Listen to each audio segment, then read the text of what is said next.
तुर्की के विदेश मंत्री ने बयान दिया कि F-16 लड़ाकू विमान की डील पर तुर्की और अमेरिका की बातचीत सही दिशा में बढ़ रही है। तुर्की नेटो में अमेरिका के साथ है, लेकिन ऐसे कई मुद्दे हैं जिन पर दोनों देशों की नहीं पड़ती है। जिनमें एक है तुर्की का रूस से S-400 एयर डिफेंस सिस्टम खरीदना।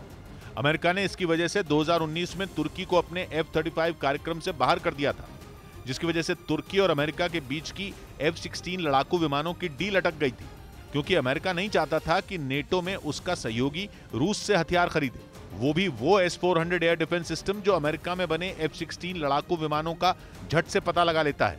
2020 में खबर आई थी कि तुर्की ने S-400 एयर डिफेंस सिस्टम से F-16 लड़ाकू विमानों को डिटेक्ट करने का टेस्ट किया है, जिसके बाद अमेरिका ऐसा भड़का कि उसने तय कर लिया कि वो तुर्की को F-16 लड़ाकू विमान नहीं देगा, जबकि तुर्की की दलील थी कि वो किसी भी देश से हथियार खरीद सकता है क्योंकि ये उसका अधिकार है।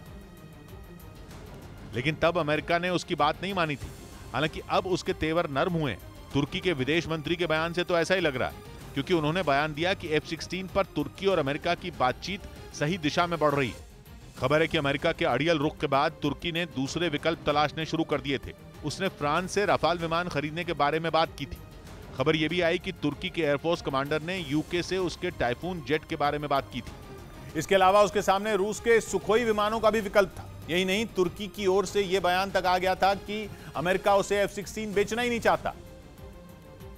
लेकिन जैसे ही अमेरिका को पता चला कि तुर्की दूसरे देशों से लड़ाकू विमान खरीदने के बारे में सोच रहा है, वो अलर्ट हो गया।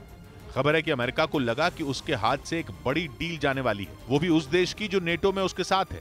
यानी अमेरिका को तुर्की से दूरी बढ़ने का डर सताने लगा है। वैसे यूक्रेन जंग के बाद अमेरिका और तुर्की में कई मुद्दों पर मनमुटाव हो चुका है। माना जा रहा है कि अमेरिका नहीं चाहता कि ये दूरियां और बढ़ें। एक और बड़ी बात यह कि अमेरिका में हथियारों का बाजार कई ट्रिलियन डॉलर का है।